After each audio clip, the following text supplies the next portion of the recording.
কেন্দ্রে নিম্নমানের চাল এবং পোকাযুক্ত চাল, তার পাশাপাশি ডাল সরবরাহের অভিযোগ। এবার মোহনপুরের ফটিকছড়ার হৃদয়পাড়া অঙ্গনওয়াড়ি কেন্দ্রের বিরুদ্ধে উঠল অভিযোগের আঙুল। তবে এও খবর যে অন্যদিকে অভিভাবকরা কিন্তু রীতিমতো ক্ষোভে পড়ছেন। অঙ্গনওয়াড়ি কেন্দ্রে নিম্নমানের চাল ডালকে কেন্দ্র করে এবার সুবিধাভোগী সহ শিশুদের অভিভাবকরা একই প্রশ্ন তুলেছেন।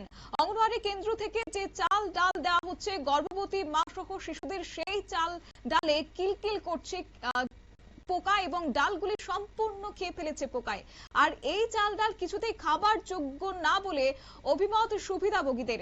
এমনই অভিযোগে সাংবাদিকরা অঙ্গনওয়াড়ি কেন্দ্রটিতে গেলে চাল ডালের সত্যতা উঠে আসে। এই বিষয়ে অঙ্গনওয়াড়ি কেন্দ্রের ওয়ার্কার উমা দেবনাথের কাছে জানতে চাওয়া হলে তিনি কি বললেন শুনুন। তখন দিতেছে তখন কিন্তু এই জন্য দুটা পোকা থাকে, তো পোকা থাকে, তো আমরা তো এখন নতুন সিস্টেম বেরিয়েছে যে এফআইআর করতে হয়। এফআইআর না হলে আবার তারা চালটা দিতে পারতাম না। তো এফআইআর করে তোমরা চালটা দিতে গিয়ে দেখেন মনে করেন 10 দিন বা 15 দিন দিতেছে, এই ফাঁকে কিন্তু আরো পোকারি আরো বাইরে যেতেছে।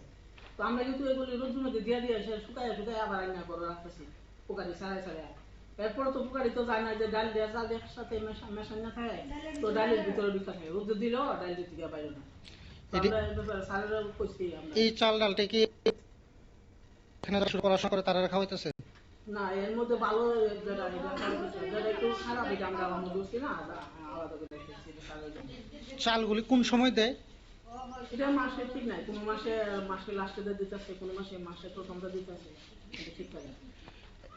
একটা অঙ্গনওয়াড়ির এলাকায় অন্যদিকে এই অঙ্গনওয়াড়ি কেন্দ্রের ওয়ার্কার কাছ থেকে জানতে চাওয়া হলে তিনি বলেন এই রকম খাদ্য সামগ্রী দিচ্ছে সুপারভাইজার সৌরভ দেবনাথ।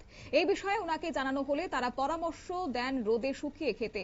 তার কেন্দ্র করেই শুরু হয়েছে অভিযোগ। আর এই চাল ডাল কিছুতেই খাওয়ার যোগ্য না বলে শিশুদের এই চাল খাওয়ানো হচ্ছে, দেওয়া হচ্ছে গর্ভবতী মায়েদেরকেও চাল, যার কারণে এখন ক্ষোভে ফুঁসছে অভিভাবকরা।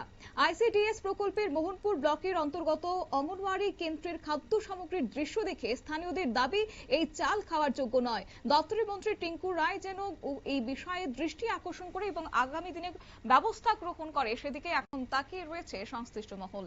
সংবাদ আপাতত এই পর্যন্তই। পরবর্তী আপডেটের জন্য চোখ রাখুন শুধুমাত্র নিউজ ভ্যানগার্ডের পর্দায়। নমস্কার।